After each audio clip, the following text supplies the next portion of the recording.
क्या कहा था महारथी कर्ण की आत्मा ने देवी कुंती से।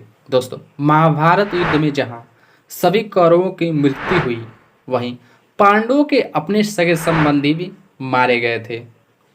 युद्ध के समाप्ति के बाद श्री कृष्ण जी ने एक सूची बनाई जिसमें पांडवों के अपने सगे संबंधी थे जो युद्ध में मारे गए थे, और फिर उनका अंतिम संस्कार किया जा सके। श्री कृष्ण जी ने पांडवों को वह सूची पढ़कर सुनाया।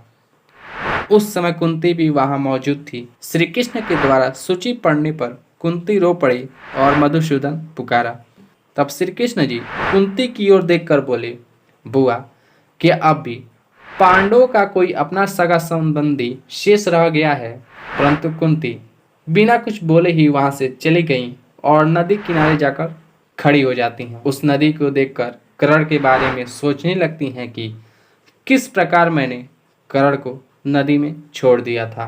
तभी कर्ण की आत्मा प्रकट होती है और कुंती से कहती है, माँ, जिस तरह से मेरे जन्म के बाद मुझे बेसहारा छोड़ दिया था, उस तरह से मेरे मृत्यु के बाद मेरी आत्मा को बेसहारा मत छोड़ो, वरना मेरी आत्मा सृष्टि के अंत तक भटकती रहेगी।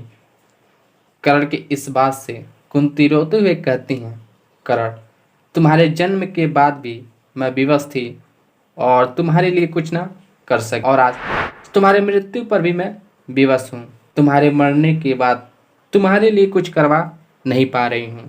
कर्ण, मेरी विवशता को समझो। तब कर्ण की आत्मा हाथ जोड़कर कहने लगती है, माँ, आप तो जानती हैं, जब तक मेरी तिलांजलि नहीं दी जाएगी तब तक मेरी आत्मा को शांति नहीं मिलेगी। मेरे जीते जी कभी आपने मुझे अपना पुत्र नहीं माना, परंतु मेरे मरने के बाद मुझे अपना पुत्र मान लीजिए। मुझे बेसहारा मत छोड़िए। पांडवों को बता दीजिए कि मैं ही उनका ज्येष्ठ भाई हूँ। यह कहते हुए कर्ण की आत्मा अंतर्ध्यान हो गई।